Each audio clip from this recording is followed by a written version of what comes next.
If you want to grab our men's lifestyle supplement, Male Advantage ebook, or my personal workout and diet plan, all links are in the bio.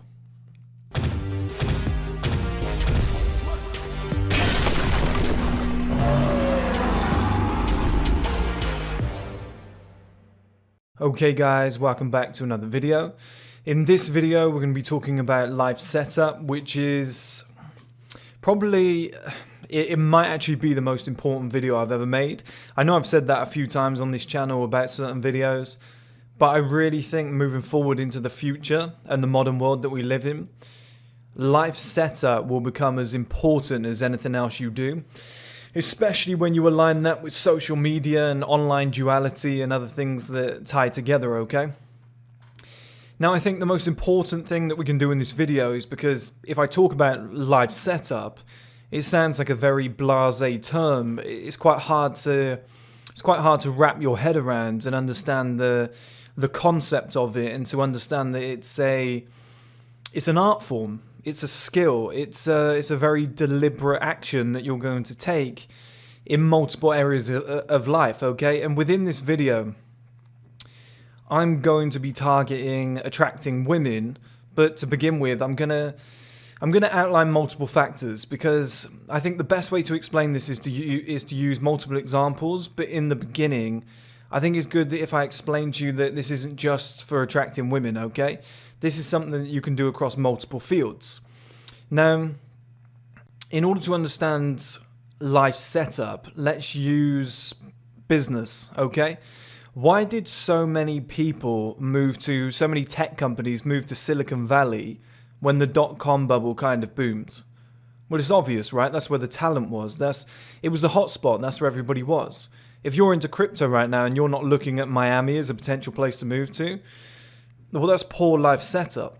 It just pays to be in the place where everything is directed towards that one element, so to speak, okay? If you're an unbelievable basketball player, does it pay to live in the UK?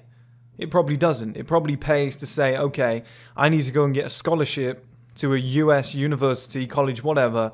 I need to get over there ASAP, and I need to set myself up where it most benefits me within the correct aligned field that I work within, okay, or which I play within, if it's a sporting sense. That is just very logical life setup.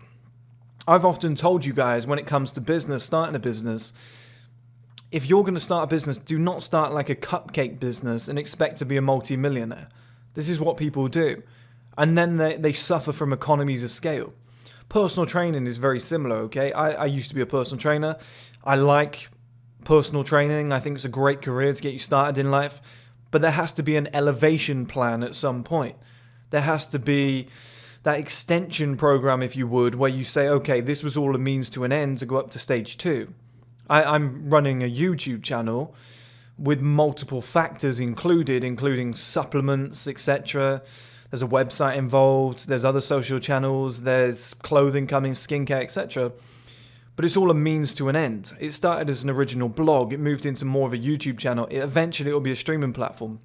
You've got to have that natural route of progression of financial alignment. And this is what so many people do, is they say, how do I succeed in business? You're probably going to go wrong on day one when you pick the incorrect idea, which isn't situated within a field that can generate enough money.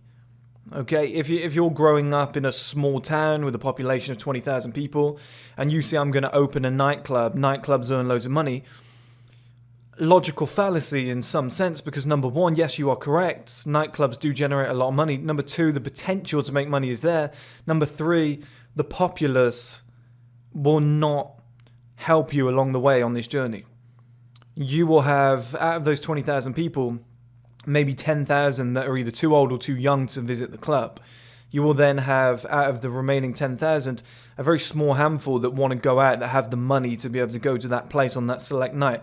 Before you know where you are, you're not making enough money, okay? So a lot of it is life setup. Like, everything that you do is built around the positioning that you put yourself in to begin with, the the area that you're in, the people that you align yourself with, the people that you've got connections with, it's certain things like that. Like a lot of people use family, their family name, family ties. My dad knows somebody, he got me this job. This is all life setup. This is why people like the Rothschilds, etc. That's why they knit everything together. There's a ton of inbreeding as well in these families. Although, of course, I don't promote that. There is a very delusional logic about it where they think, okay, let's protect our own, let's help our own, right? That's not what I'm promoting, but you really get the sense. Once you start elevating yourself to that higher level of thinking and how these like billionaires think, you go, okay, a lot of this is starting to make sense, okay? Now let's converge over to attracting women. Let's think about this in a life setup term, now that you have a greater understanding of the subject. I'm going to use two examples here. I'm going to use one very high level example, and I'm going to use one that anybody could probably accomplish, and it's probably a little bit more resonant with what you've seen in the modern world on social media. Number one is like rich billionaires, people who are worth hundreds of millions. They always invest in, number one, either fashion brands, lingerie companies, or modeling agencies. They always do this. They will always invest in these sort of companies because it gives them access to beautiful women. If you're a billionaire and you buy, it might not, Victoria's Secret, whatever the next one down from that is that's affordable or whatnot, if you go and purchase that, you can host kind of parties and stuff like that. Like when there's a fashion show and then the after party, and you turn up because you're the owner, okay? Somebody else has organized it, but you've been given the invitation. You show up. You're getting introduced to all these different people. You're getting introduced to all these different women. Oh, this is the owner. This is the top guy. This is 90% of the battle with women. I truly believe this statement I'm about to make. 90% of the battle with women, as simp-like as this sounds, as simp-like as this sounds, 90% of the battle with women is getting them to know that you exist. Okay, I truly believe that that's probably the hardest part. Another 5% is probably finding an excuse to talk to them via situational circumstances, which is something else I'll explain later. The other 5% is just, introducing her to the rest of your life. Because guys say, oh, I want to get to this level. I want to, most of us are pretty much the same once you peel back the original layers. There's not that much difference between the guy who's the worst in the world with women and the guy who's the best. Once that first guy who's the worst gains 2 days worth of confidence with this woman, he comes out of his shell, he's pretty much the same as the other guy. Maybe he lacks a little bit in certain areas, but the gap isn't that drastic that you could be, it's not night and day. Okay, people think they're special. It's not, our DNA is 99.9% similar to everybody, all other people. It's very hard to be I'm completely different to that guy. I can offer something different. Most of us as men can offer sex, financial security, a few good jokes, some cuddly nights in. It's how much further can you go from there? Oh, I'd give you the moon if I could, babe. Yeah, but you can't, okay? There's a lot of shit that guys promise that they can't do. I'll give you the world. Again, you can't, okay? So there's only certain things that we can do, that we can offer, that we can put in place. So most men aren't that different. So that final 10% is basically the whole personality thing, etc., all the other shit that comes with it. But that first 90% is getting a woman to just know that you exist. It's the hardest part. Okay? And I said I was going to give you another example, but I'm going to give you two. Why do you think most romances or people who meet or relationships, whatever, or cheating, why do you think most of that occurs in an office? It's because those two people have access to each other. That guy probably wouldn't approach that woman on the street. If he would only approach her if he was drunk in a club. She would not pay that guy any time of day if he was just a random guy in a restaurant, in a bar, whatnot. She might not find him that attractive, okay? But I say forced, it's not forced labor, but it's her 9-to-5 job. She has to be there, right? So semi-forced to be in this environment 261 days of the year, that's roughly how much we work. She's around that guy 261 days of the year. She's going to, at some point, get to know him better than she would in any other environment. Okay, if she's receptionist sat here, he's on a desk over there. They talk to each other 3-4 times a day. She hears what he's saying in the office. She sees that he's doing well in the office. He gets a promotion, whatnot. She's seeing all of that. She's getting a front row ticket to this guy's life. Okay, she's seeing, okay, he's a winner. Actually, I quite like him. I didn't find him attractive to begin with. But given time, he's grown on me. I like his personality. He gets a haircut on the Monday. Oh, he actually looks pretty good today. I'm starting to become attracted to him. It's that repeat access. Okay, it's like gyms and offices. It just seems to be the two places that people meet most. Kids at school, okay, parents always have an affair with another parent because it's access. It's who you're around the most. You know, at work, people always say work wife. That's my work husband. That's my work wife. Like, you build, I think it's the correct word, but you build almost like an affinity with these people because you're around them so much. You build up that comfort. You might spend more time with the receptionist at work or your colleague sat next to you at work or your boss than you actually do with your wife or your girlfriend or, you know, another family member. You might spend more time with them, which leaves a lasting impression, right? And that comes from almost an accidental version of life setup, okay? So that's the accidental version of life setup. You're within that person's company often. And this is all going to come full circle, and that's where the lesson's going to begin. But you need this prior understanding in order to put the puzzle pieces together and have it click in a more sufficient manner, okay, or efficient manner, should I say. But that was the accidental example. Now we've got an example of purposeful life setup on a smaller scale, the one that I promised you earlier. Well, I'm sure you guys have seen these women on Instagram that get professional photos taken of them, okay? How do you think these girls are funding that photo shoot? Well, it's always a guy who decided to become a top-level photographer, bought the camera, whatever, went to school, moved to LA. He hits up these women, or they hit up him. Oh, look, you know, take some photos of me for the day. I mean, she might pay him, okay? Number one. She might also do something else. She might also just go on a date. It might not be anything impressive, but she might also do something else. If he charges like $1,200 for free, like £1,000, £2,000 for photos, okay? They're high-level 4K photos. They make her look amazing. She lands modeling jobs. She ends up getting a top-level boyfriend off the back of those photos.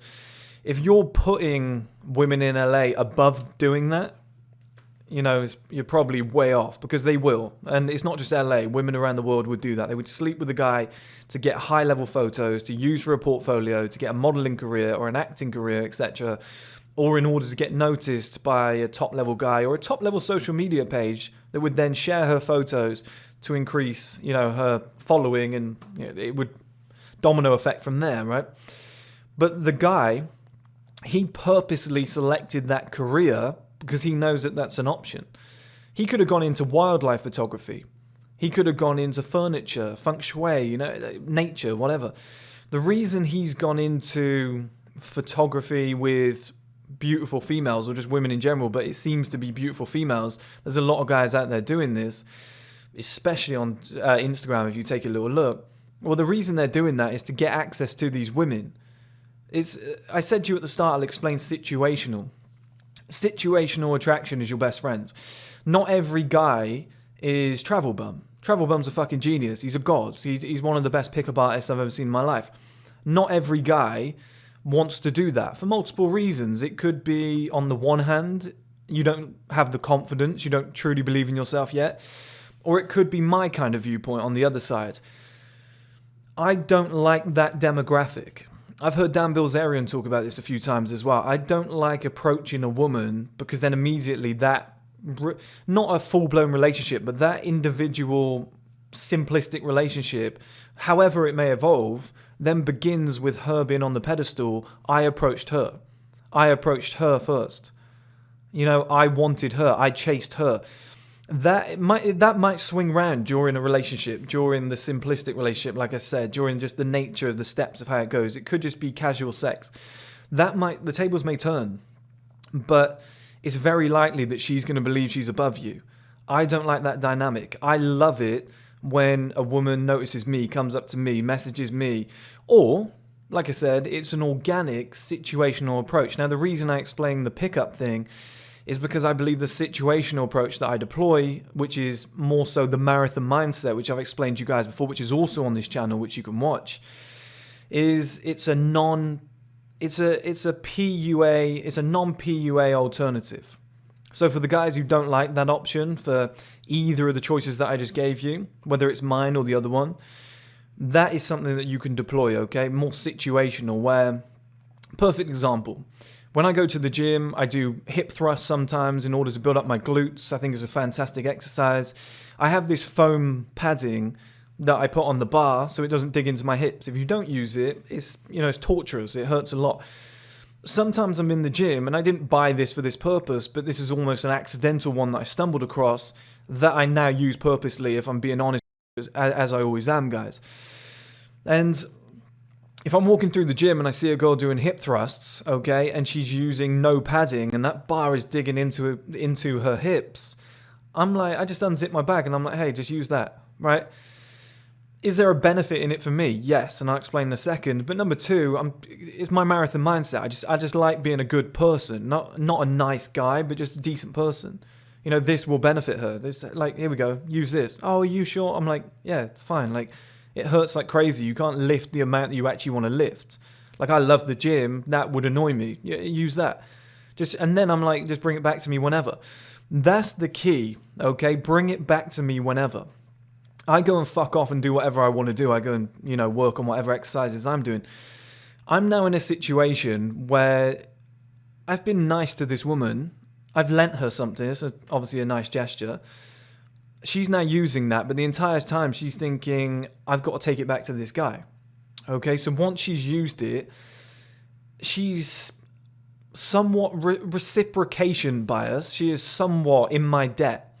I have just offered a gesture. She might offer something in return, which is she will walk all the way over to where I am, and now she has to come and speak to me. So immediately I'm on the front foot here because she's entering my private space. This is my area. I'm training. I'm getting on with my life. She's got something of mine which I've lent her. She's coming back to me. It creates a semi-power dynamic, okay?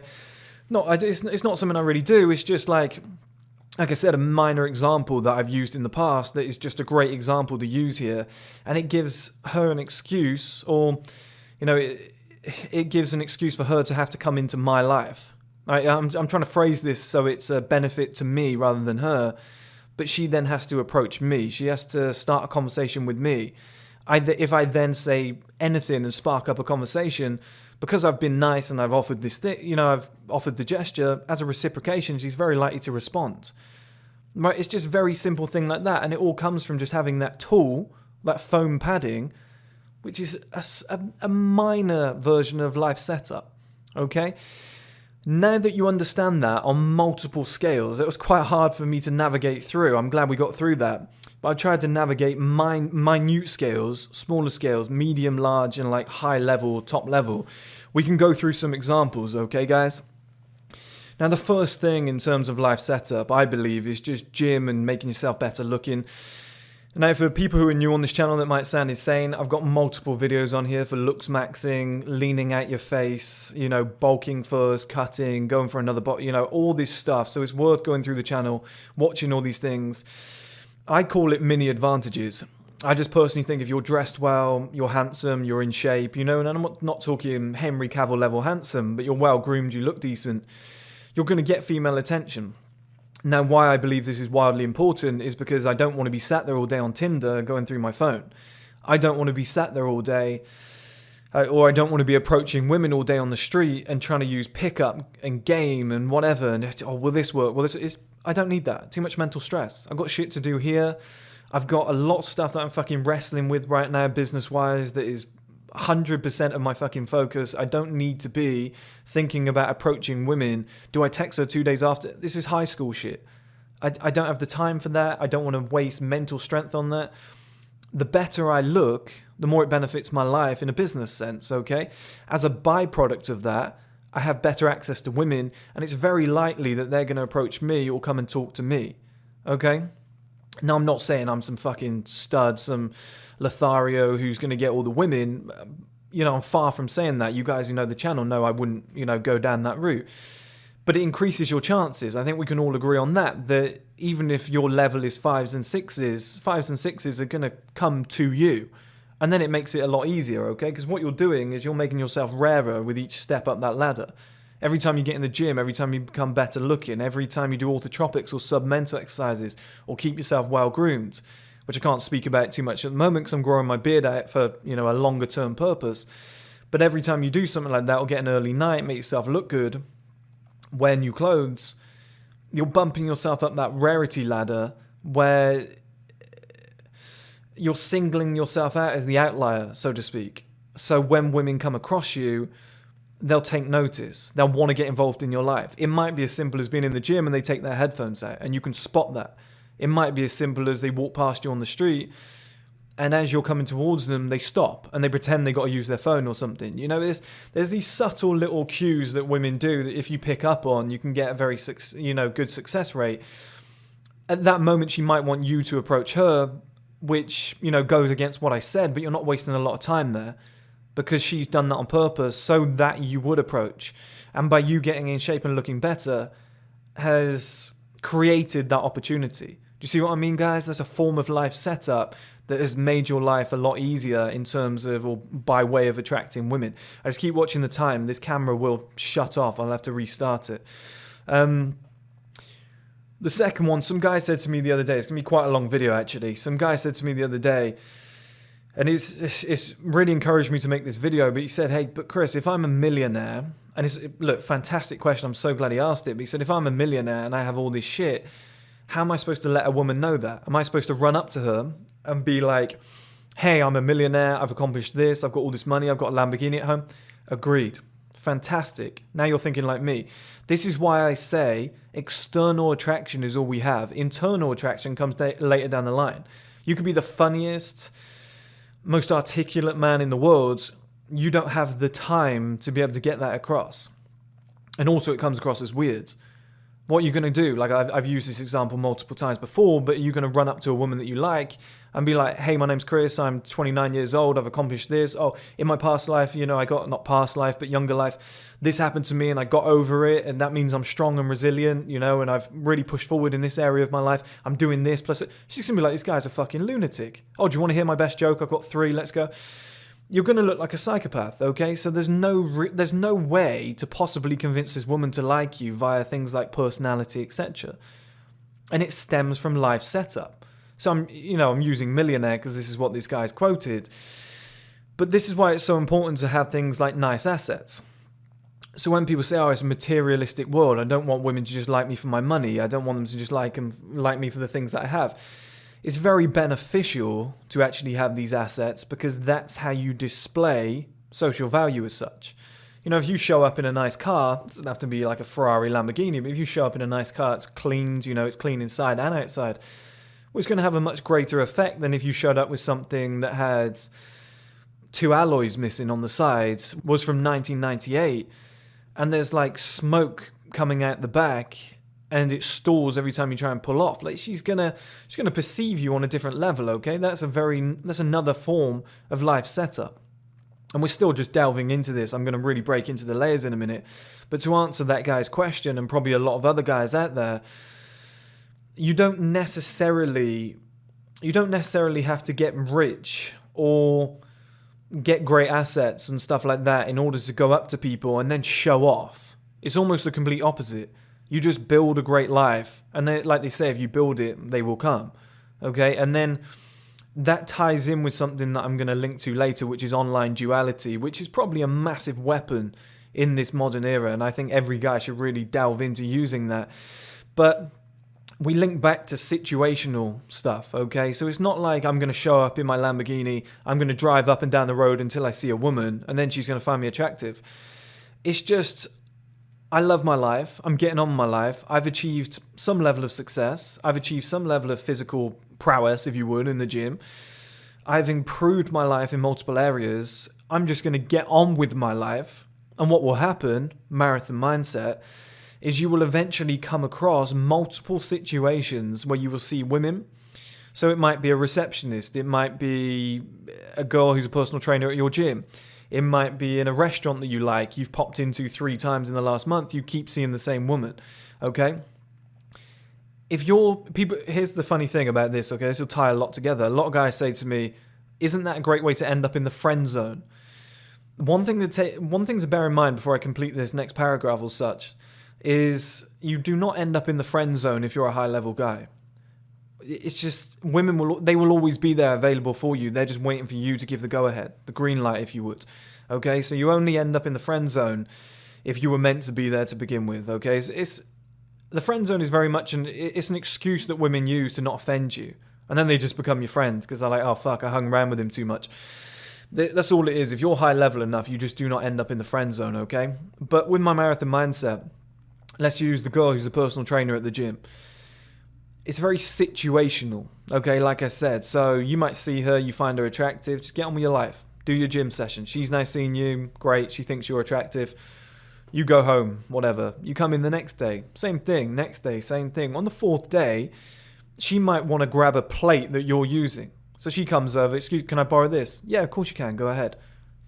Mini interaction, she now knows that you're polite, she's spoken to you slightly, she's slightly more familiar with you, she's seen you 4 days in a row.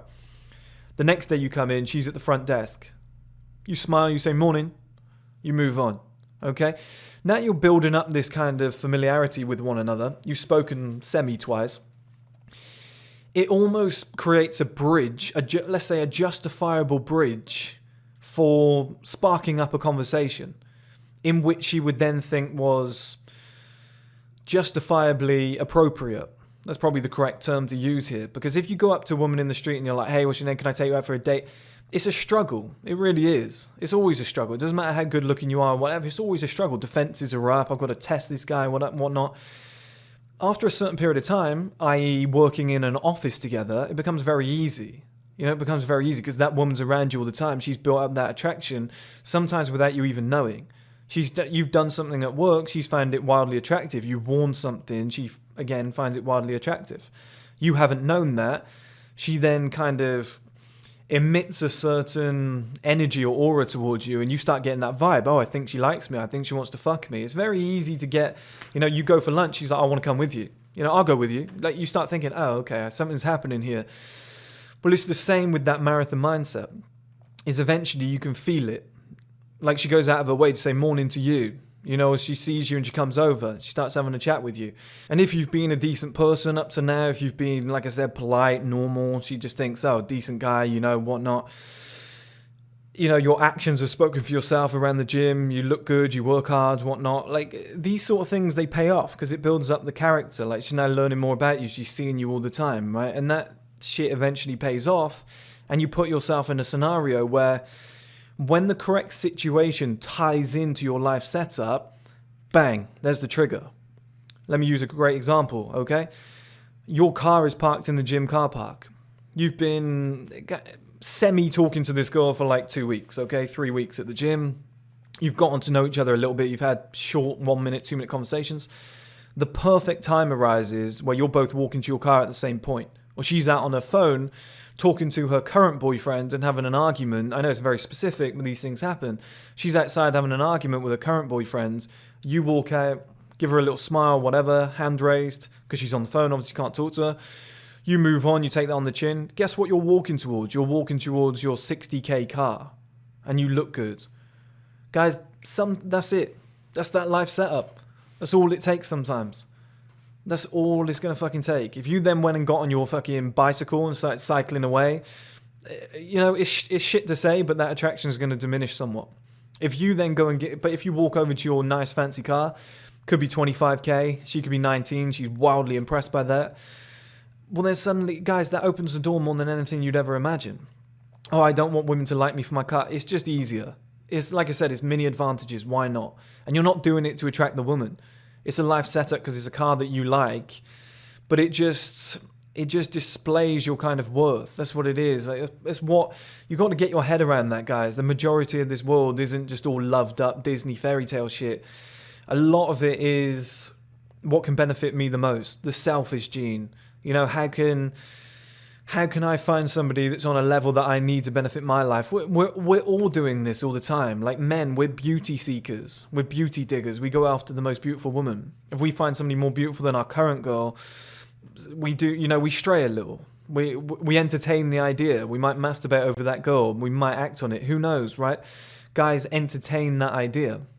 And by her just seeing you in that situational circumstance, might be enough for when you come in the next day and she's had that wild argument with a boyfriend, they might split up, exchange numbers. She comes over, the vibe's different.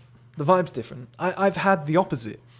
When I was really young, I think I was like 19, and I had a real shit car, okay? Like a really shit car.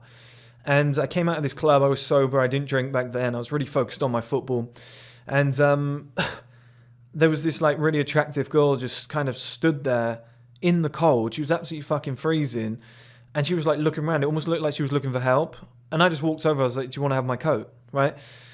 I obviously know. I'm not a moron. And I'd never lie to you guys. I obviously know that gesture is an act of kindness which could lead to something beneficial for myself, i.e. sex or something like that. I'm not a moron, but that's not my main intention. My main intention, 90%, is this woman's absolutely freezing. I almost feel like as the only sober one around here, it's my duty to kind of do something and help. So I said that, and she was like, oh, can you take me home? Can you give me a lift? I was like, well, fuck, this is really easy, but I'm going to take it. Boys, I'm going to take this girl home. And it was her friend as well. We're going back to this house, right? Her friend was way uglier than her. This will become relevant in a minute. I'm not just some arsehole that's going to point that out for no reason. But we went and walked to my car. She's all over me. And by the time we got to the car, once she saw it, she was off me again. She was like, is that your car? I was like, yeah. She was like, oh, good. It's close by. She didn't mean that. She meant, I wanted to figure out whether that was your shit car or not. She's made her verdict. She sat next to me in the car and her friend sat in the back, right? Okay. By the time we got to the house, I got a little bit desperate. I was 19 back then. I was a little bit more of a simp. I didn't understand the game. And I kind of said to her, I was like, can I get your number? She was like, oh no, I've got a boyfriend, but she really likes you. She binned me off. She passed me off to her friend. She friend zoned me, which is the excuse for saying, no, I don't like you. And she passed me off to her uglier friend. I didn't understand the game there. It was a little bit rude. I didn't understand what was going on. But, at that moment I learned, okay, life setup is important. And she wasn't necessarily like a gold digger of some kind. It's just, it turns them off. It just turns women off, okay? And that is why things like life setup are so important. I'm not talking about just having like a really nice car.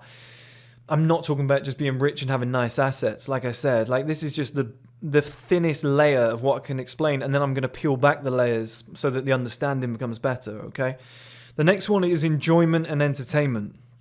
So it could be something like a cool house. I've written down here, owns a club, owns a boat, house with great views and lighting, girls will hit you up for pictures, right? These are all examples. Now I'm just throwing these out of the top of my head when I wrote this down, but it's enjoyment and entertainment. What do people like to do? People like to party, people like to meet up with friends, people like to go to house parties, right? You don't have to spend a shit ton of money to have a really nice terrace balcony with a nice view. And I knew a friend of a friend, that's always a reliable source, isn't it? But a friend of a friend had a house in Belgium, I think it was in Brussels, and it was like an apartment with a beautiful view and a balcony of I want to say the train station, okay? I think that's what he said, but he said the train station is beautiful there. I'm not sure if it is. People from Belgium, back me up there, let me know. But apparently it had a beautiful view. It was stunning. Every time he brought girls back, they were like, oh my God, and they'd have sex with him straight away. They thought he was loaded, like he had some amazing penthouse apartment, but it wasn't that expensive, right? I bet there's other apartments that were more expensive, but again, life setup, that is the one that is more beneficial. I bet there's apartments that are more expensive that don't look half as good as that. It's the same in London. You go and buy a house in somewhere like Knightsbridge, it could be like a box, okay? You can go and buy one in like Hackney, which is considered a much rougher area, but it could be like 2-3 floors for the same price with a rooftop terrace.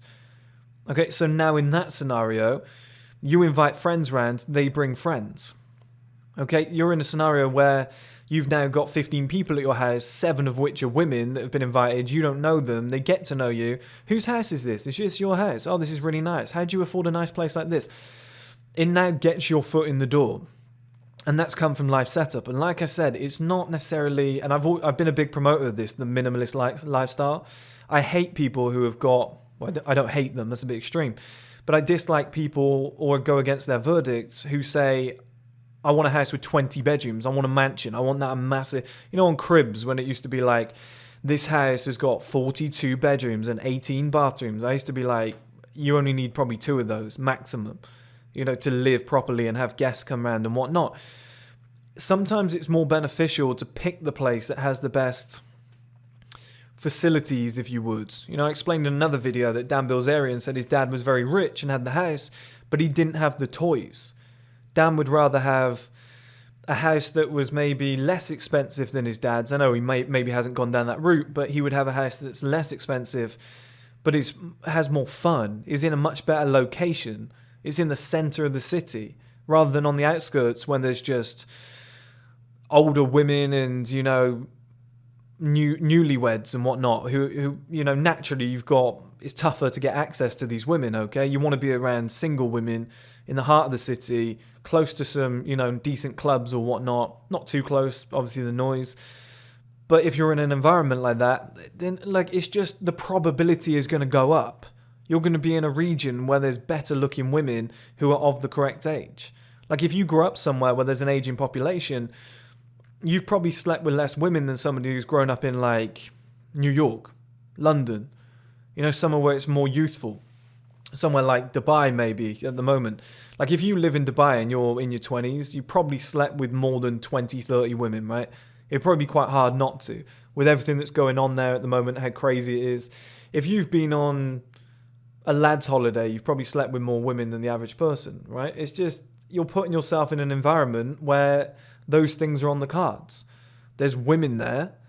They want a certain thing. They're there for a certain purpose. It sets it up. No, I'm not saying to go on a lad's holiday, but you're getting the gist of this, right, guys? In terms of like entertainment and enjoyment, sometimes, like when you're growing up, who was the kid that slept with the most girls? The kid that had the most house parties. It always was. He like ended up becoming popular, sleeping with the most girls. I had a friend called Cal. Good looking guy. On top of that, good game with women and stuff like that. But he hosted a house party at least like once every 2-3 weeks. And he'd invite all the hottest girls around. And then he'd invite, you know, like the most popular guys. And he'd always sleep with one of the girls. He'd always be having a relationship with one of those girls because it was his house.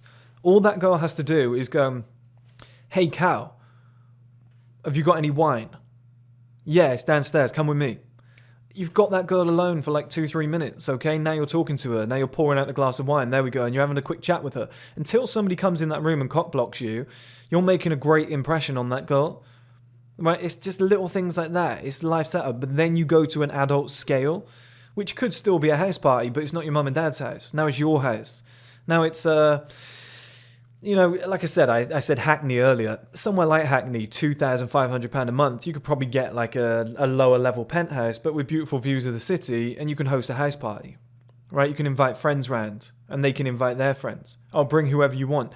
Before you know where you are, you got access to 5 new women. You got their numbers, whatnot, like, and then you've got the situational scale, where eventually people find out about what you've got. People tell other people. You get into certain scenarios where somebody's asking about your life and you're like, oh yeah, I've got a lovely house in so-and-so. Oh, where is it? And then you show them, oh, you know, now they're interested. Like certain things just pop up.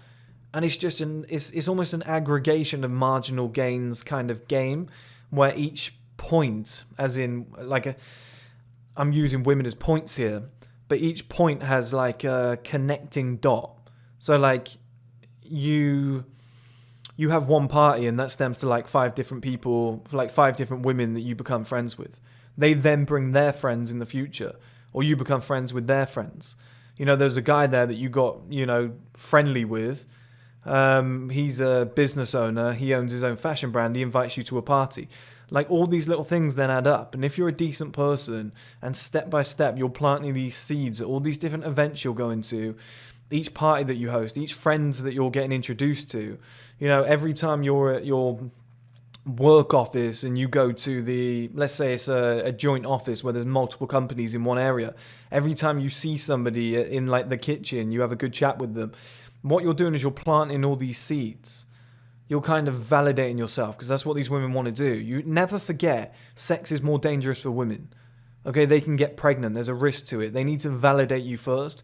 That is why I'm such a fan of the marathon mindset, where over time you're planting these seeds. People are going, I like him. He's a high level guy.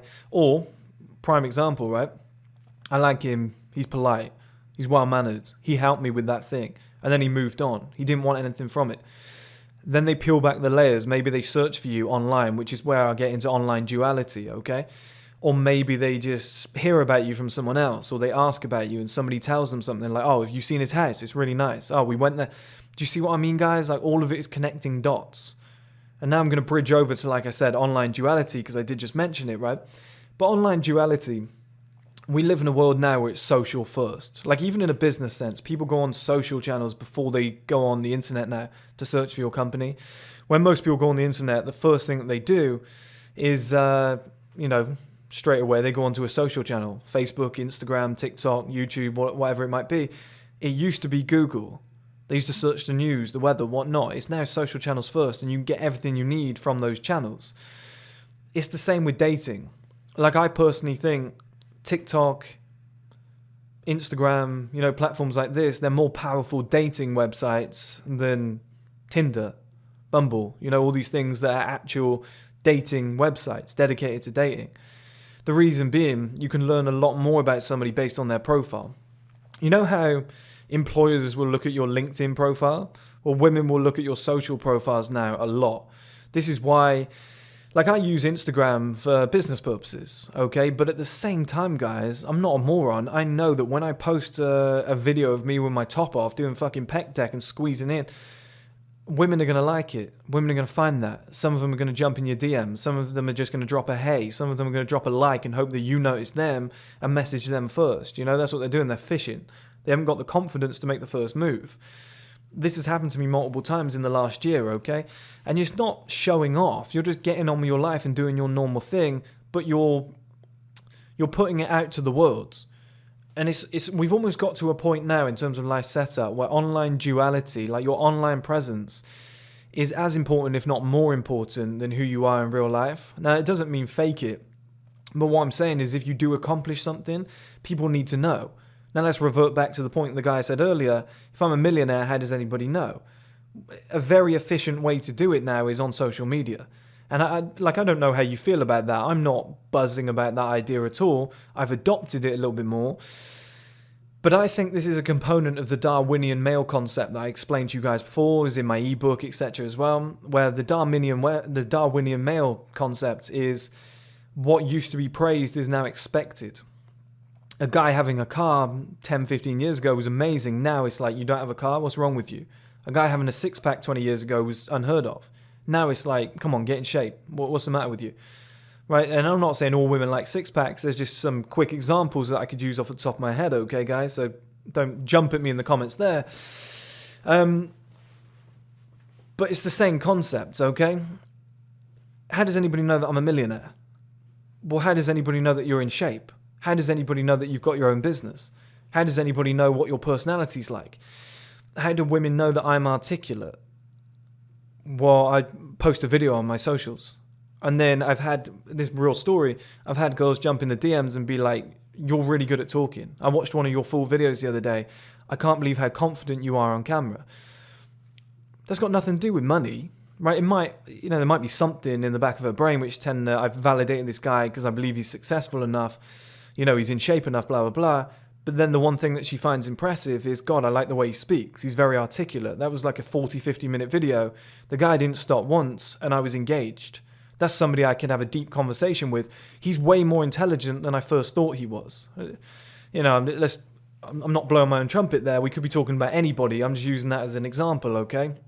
Just making blasé assumptions off the back of that. It could be any one of those reasons. But that's the kind of vibe that you get. That's the kind of it will go down, okay, guys? Like, that's how it works. And that's why online duality, your online personality, is wildly important. Anytime you accomplish something, anytime you're doing something of worth in your life, try and vlog it. That doesn't mean walking around with a camera and being like, I just helped this old lady across the road. Everyone look at me, I'm a good guy. I'm just saying, if you land a big deal, fucking tell people about it. People always say in this area, keep your money to yourself. Keep your accomplishments to yourself. Let your success do the talking. Yeah, right, that can work in a sense because then you can drive up in your nice car, you can pull up outside a beautiful building, you go in, obviously he lives here. Do you know what I mean? There's elements like that. Or you go out for a nice meal, you get out a wad of cash, you pay for it. There's elements, but social media is so easy because it's a universal approach, it's a global approach. You can reach, like, I'm all about efficiency. That's why I don't sit there on Tinder swiping. I get in shape, I try and make myself look better. Then women can come to me. It's the same with online duality. If you can display your life, not all of it, but to some extent, the highlights, the best bits, it just makes your life easier. It just gives you, like I said before, a mini advantage. These women now come to you. You've got sex because somebody jumped in your DMs because you posted 2 videos last week which not showed off your life, but just narrated your life, documented your life. Like, I'm not showing off, I'm just showing you what I do on a daily basis. From that, as a byproduct, I'm getting its female attention. I just think it's smart business. I just think that's an efficient way to get what you wanted anyway, right? If, like, guys want girls anyway, why do it the old-fashioned way? I just think there's so many more efficient ways to do that now via good life setup. Okay, so let's move on to the next point. So we've talked about photographers. Another step on a photographer might be to have your own studio. Okay, you got your own studio, and then women have to come to your address. They're in your environment. They're immediately on the back foot. You're taking photos of them. You're getting to know them. They might come back another time, or you see them out. You start talking to them. Oh, I know that guy. They follow you on socials. This is one of the keys, right, guys? If you're a photographer, you're working with these women. They then follow you. They then have a front row seat to all of your exploits. So if you post a picture of you with your new girl and she's hot, then that girl starts thinking he's high value. She wants to, maybe replace that woman. If you do a body transformation and you post it, she gets a front row seat to see that taking place. Right? This, like I said, is 90% of it is getting these girls to know that you exist and then building some sort of bridge between you two that you have to have some level of association. So if she sees you in a club, she's going to come over and say hi. This is probably 90% of the game. This is why famous guys get laid so much, because these girls believe that they know them, because they've watched their interviews and their videos and whatever, and they've built up a trust and they've built up what would you call it, a familiarity or a liking. That's the key word here. They've built up a liking for this individual in their own head. This guy doesn't know this woman exists, but this woman knows the guy exists. She knows a little bit about him. She believes she's built up a good enough portfolio of personality, if you would, and she believes she likes him. So that when these celebrities see these women in public, these women just jump all over them. These women have got no reason to say no because they've already pre-validated these guys from somewhat online duality, whether it be in a film, whether it be lyrics in a song. You're putting content out there, you're putting media out there of some format. It doesn't matter what it is. I just think it really pays in the modern era to document your life to some extent, because it furthers your reach and it shortens that PUA shit where you don't have to do 2-3 weeks of dating. You're already validated. She likes you. She's noticed you. It makes your life a lot easier, okay? Now, another example of this is Dan Bilzerian with his Ignite girls. Whatever you think of Dan Bilzerian, and he's like one of the originators of Life Setup, okay? He's actually a smart guy. And whatever you think of him and how he made his money, he's very good at Life Setup. You've got to think about this, right, guys? He's built the Ignite brand, and he's got a situation where he's hired these Ignite girls to kind of like act like Playboy girls, okay? To like sponsor the brand, wear bikinis and whatever. It's a publicity thing, but these girls get paid off the back of it. In order to get employed by Dan to do that role, you have to be one of the hottest girls. That's the criteria. So once a month, he hosts fucking all these girls at his house. They all come over. It's like an audition. They all come over to his house, or whatever location. I assume it's his house, right? Probably bus loads of them all turn up. He's got all these beautiful women there, and they're vying for his validation. They want Dan to pick them to get signed up for Ignite, because they know that it's going to further their career. It's profitable for them, and they might, meet higher level guys through Dan. They might be at his parties and whatnot. It's obviously furthered a lot of girls' careers. So he's maybe got like 2, 3, 4, 500 girls showing up, probably way more, every single month to the house, or DMing him trying to be an Ignite girl. all these girls coming to him, they're very likely going to try and sleep with him to get the job.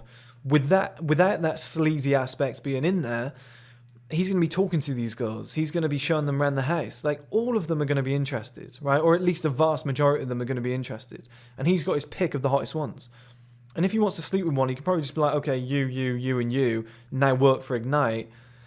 You come to the house. Like, once you've spent enough time with these women, they start to like you. I've told you guys before, I don't think the concept of the one is real. Oh, she's the one. A lot of the time, it's just, have you spent enough time with that individual to build up some sort of connection?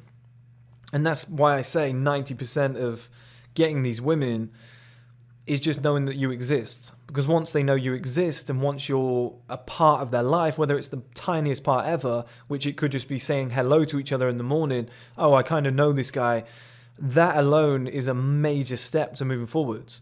Right? And then if you don't thirst after one individual, and you don't make her the main focus of your life, and you're just planting seeds on a daily basis whilst getting on with your own life, eventually what happens is those seeds grow.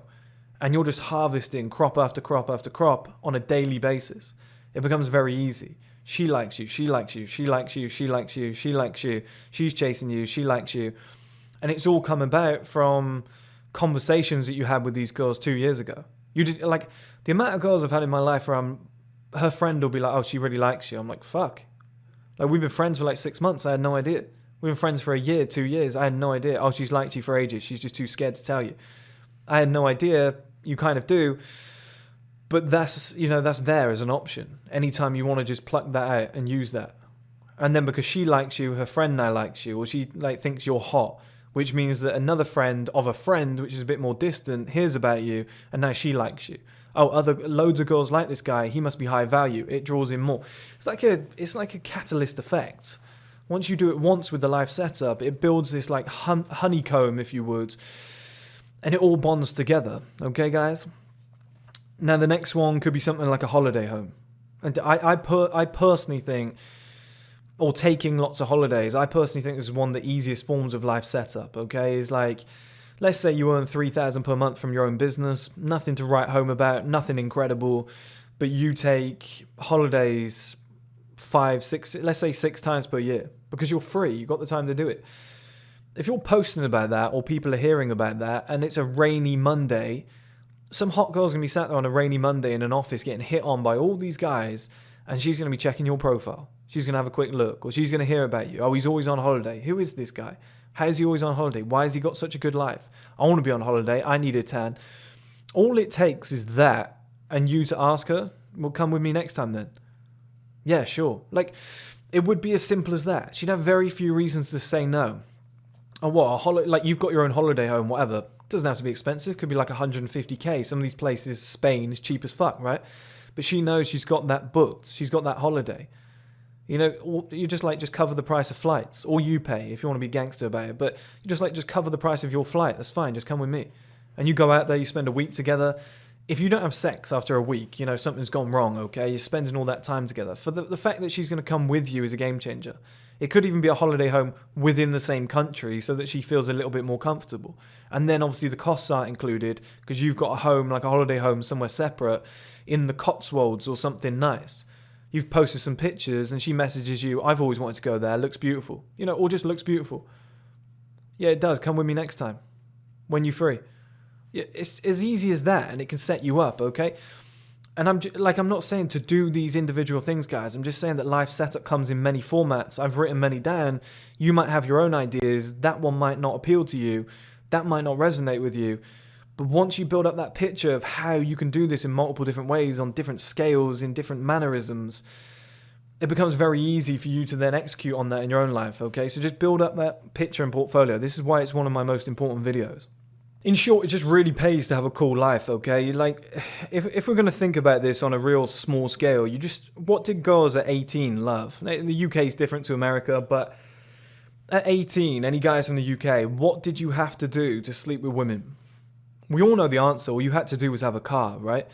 Because then all the girls your age who hadn't passed their test yet, you know, or I guess it's acceptable at 18 to date a 17-year-old, maybe even a 16-year-old. I assume it's been a few years, but I assume we all did that, I think. But I guess you tried to date women your age, right? But it was never that bad to date the girl the year below. But if you had a car and she couldn't drive yet, it was a massive win, wasn't it? Like, she thought, oh, he's got a car, he can take me places, that's cool, it improves my life. It's the selfish gene. His life setup is better than mine, I want to be a part of it. That's what a lot of it is, okay? Just by having that car, we all gained, like, yeah, a car could be shit, but just having a car alone and the ability to be able to go places, it increased your social value as such at that age by like 70-80%. It increased your access to women massively. Like, the amount of girls who used to, maybe they'd even use you for this, but it was worth taking the risk at 19 in order to get sex, right? Are you doing lifts tonight? Can you come pick me up? What are you going to do at 19? You know, she's wearing like short, tight dress. She's in the club. You're like, yeah, sure, I'll come pick you up. There's a chance there that something could happen. The only reason, this is the point you need to understand, guys. The rest of it is just fluff. I'm just narrating. I'm story saying. But the only point you've got to understand here is the fact that you had that car granted you access to be able to get that phone call from her, so that you could say, yes, I'll come and pick you up. So now you're spending time with that woman for maybe the hour that you drive home and whatever else comes out of that, where she then gets to know you, starts to like you, builds a familiarity with you and trust, which is wildly important for women because of the ability to get pregnant thing, which stemmed from you buying a car, which was only done so that you could get a job. Okay, you went and bought that car so that you could get a different job, maybe a delivery job or whatever. You pass your test, you get a delivery job. Then with that money, you bought a car because you wanted to, you know, drive to the gym or something, or it gained better access to your life. You just thought, oh, I actually need a car. By doing that and adding that to your life setup, a girl that you knew then called you and said, oh, I know a guy that drives. He'll come and pick me up. Do you see the dots connecting here, guys? And then you do it on an adult scale. And it usually comes from like cool life, fun toys, you know, being in shape, your freedom, as in like, are you at work all day, stressed out, 18 hours a day? That's not too appealing. Is this guy on holiday once every month? Like, wow, that's appealing. I want to go with him. I could do with a holiday. I'm always stressed out. I don't have a tan. Right? It's these small little things. Like, if you've got a cool, interesting life and other people are talking about you, it really helps, okay? And I'm not, like, there's a lot of guys on here who are introverted. There's a lot of guys on here that have the lone wolf kind of mentality. I kind of more resonate with that one because I prefer that one more. I don't like being like some show-off type of person. It doesn't really resonate with me. In the future, I'm going to have nice stuff. But the effect still works. You're having nice stuff for yourself. And like, by nice stuff, I'm not saying it has to be like a baller watch that's worth like 2 million and a gold Lamborghini. That's for a select few individuals that love that lifestyle. Yours could be on a smaller scale. It's more humble, but it's still going to impress, okay? If you're a guy with a 2-bedroom house and your mortgage is like 50% paid off and you've got a dog and you go out and walk your dog and you bump into a woman who's got, her ambition levels aren't that high. She's like a 6 out of 10, but she's, you know, still really, really pretty woman. She's nice. You get on with her, great personality. Those women are still fantastic, right? You're walking your dog and she's like, oh my God, I love your dog. Your dog's so cute. That's another form of life setup, by the way, a dog. You then start talking to each other and she says, oh yeah, do you live around here? Yeah, I've got my own place down there, right? That alone, the fact that you've got a dog, you might look good, you might be well dressed on that day, you've kept yourself in shape, these things all play in your favor. She's asked a question because of your dog. You've told her that you've got your own place. You know, maybe on the next chat that you meet with each other, she starts saying, oh, I want to get my own mortgage. How did you get yours? These are all what we call in selling buying questions. She's doing that to find out more about you. Like, she's not really trying to get a mortgage. She's peeling back the layers, okay, to find out like little things about you. That's what she's doing. When she starts peeling back those layers, she's like, oh, this guy's really nice. All it takes is like, you know, we'll come and see the place, see what you think. And now she's back at your place. You know, she's like, oh, I really want to buy a 2-bedroom house. I just don't know what to buy. Could you help me? She'll say stuff like that. Could you help me? You know, maybe pick a place. But like, we'll come back, see mine, see what you think, and then you'll know what's in the like that price range. It's as simple as that, right? And that comes from the life setup. It's like guys who have pulled a girl in a club and they take her back to like their mum's house, you know, or You pull a girl and she's like, okay, where are we going to? And you're like, should we rent a hotel quick? Or should we, like, you're trying to figure something out. You ring your mate. You're like, can I bring a girl back to your place? Once you've got your own place, it's like, my place, let's go. Like, that is a form of life setup. It just makes your life easier, okay? All these components add up together. Now, the next one I'm going to move on to is, in the music industry, when somebody like a Drake collaborates with a girl that he finds attractive. Like, you think, oh, he's collaborating with her. That's a great song. Then he goes and has a relationship with Rihanna. Or he's sleeping with this other, like Georgia Smith, he was sleeping with her. Right? That's what you do. You just go and collaborate with somebody you want to sleep with. All these guys are doing it. Oh, let's collaborate on a song together. Let's work on a project. You're with each other for 12 hours per day over like 5 days, and you eventually master the song.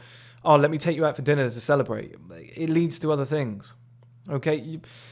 Business and work are sometimes your best friends in attracting women. Now, you've got to use them as leverage. And I know it sounds very sleazy and crafty, but they work so well because you can not fake it, but you can kind of, like I said, with the artist thing, they're collaborating.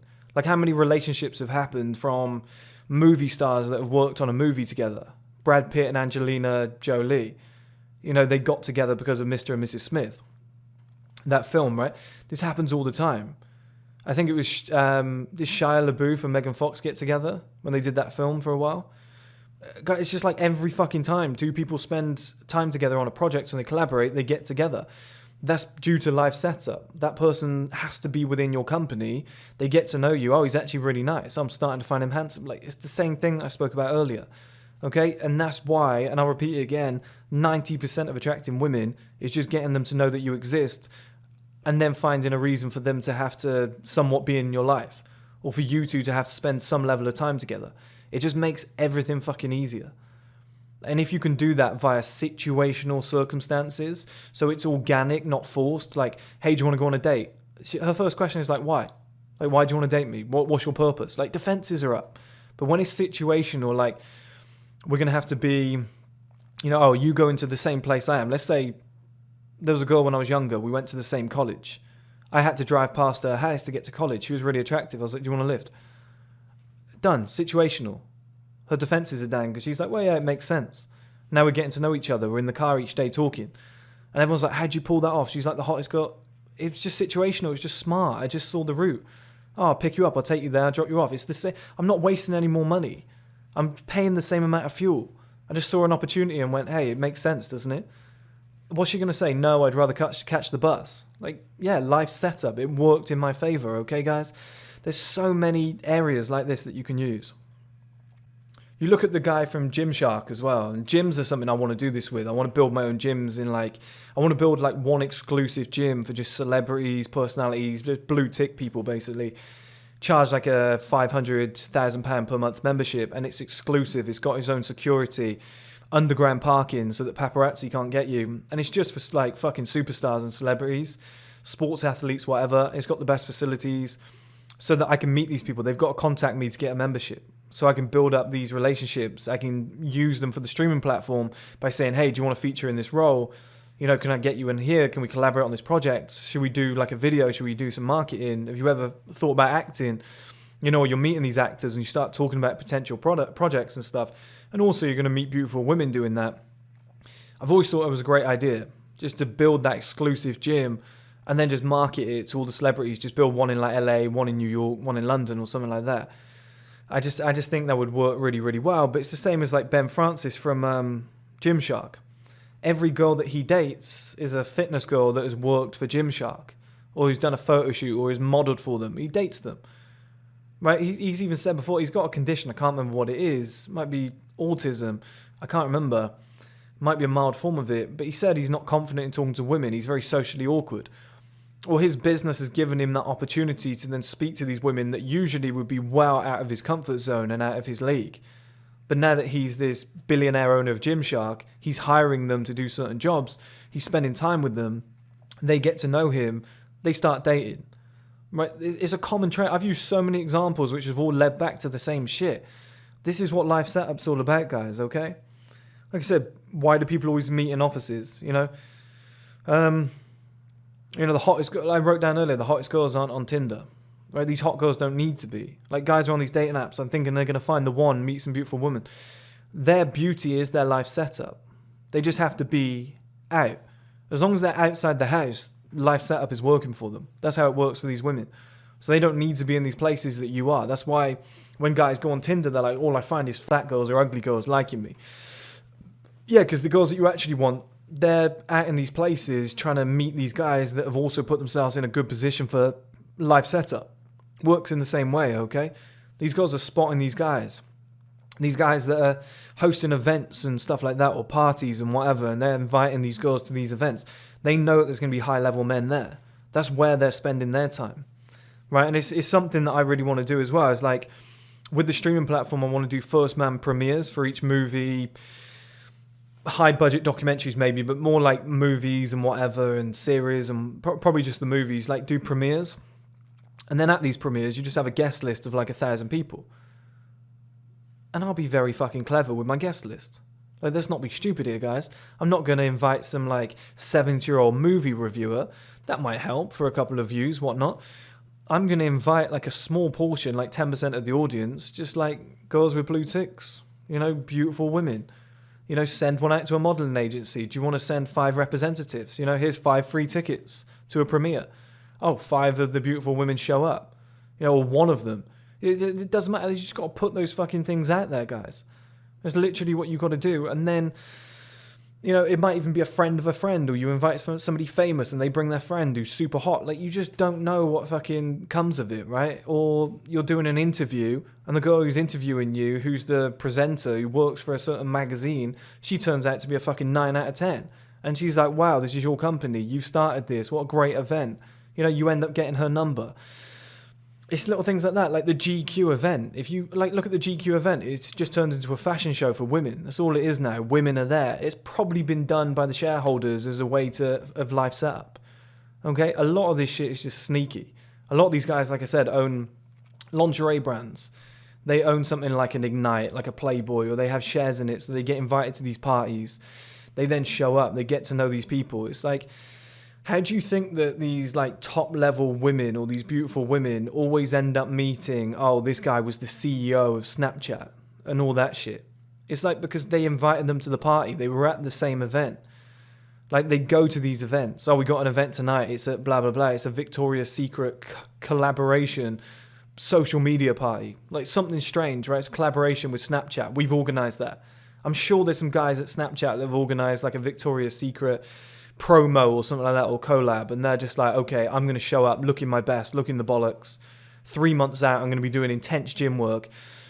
Of course, we all used to do this shit at school. We used to do like fucking, before you go on a date, like you're wearing like a short sleeve t-shirt, there's guys doing sit-ups and press-ups, right? When you're like 17, 18, that's the sort of shit that you used to do, right? It becomes this, it's the same but on an adult scale as you get older. And like being seen is like 90% of this shit, okay?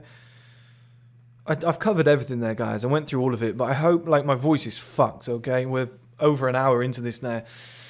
If you've stayed this long, thank you very much. Really appreciate it. But that just gives you some examples of life setup. And like I said, all of those might have been nonsense to you. You might get to the end of this video and be like, this guy's a prick. This guy's a sleazy prick, right? But what I'm not saying that I'm going to do all of those. I'm not saying that, like, everybody finds their own way to do it. We all do it in some capacity. We just don't realize we're doing it. Some people do it accidentally, some people do it purposely. It's much better if you do it purposely, because that life setup, you know, is planned. So once you plan things out, you usually get better results. You do something accidentally, turn it into a plan, turn it into a deliberate thing, double down on it if you get good results from it. Okay, guys? All of this shit works. A lot of it is just life setup. Like online duality, having cool assets, getting yourself in shape and making yourself look better than usual. Having enjoyable assets that are entertainment based. So not just some house in the country which nobody can even get to because it's a fucking 10-hour drive and nobody lives near and the access is poor.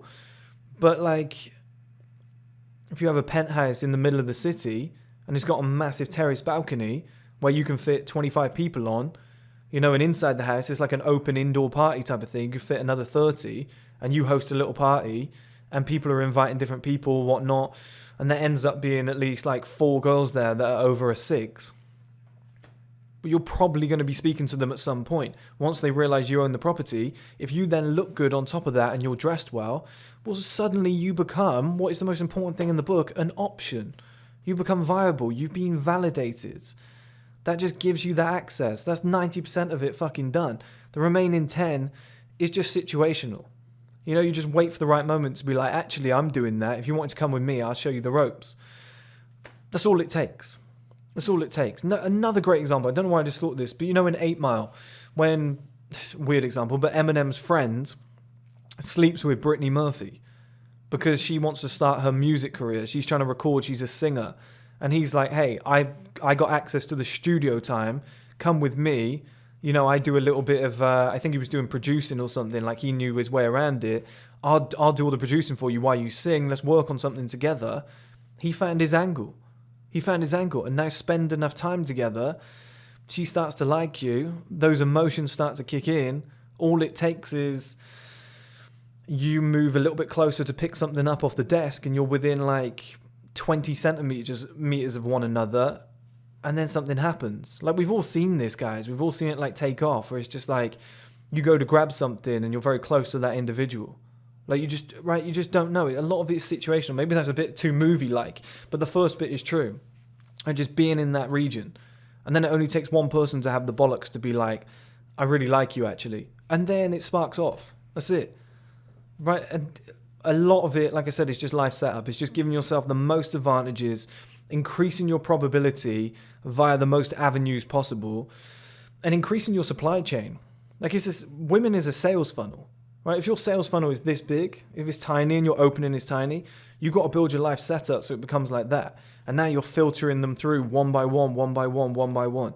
It's just a relentless pouring of women. Okay? And that comes from all the things that I spoke about there.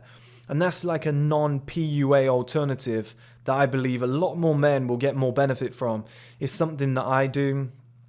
Is something that gets better over time because it's exponential. The more seeds you plant, the better it becomes.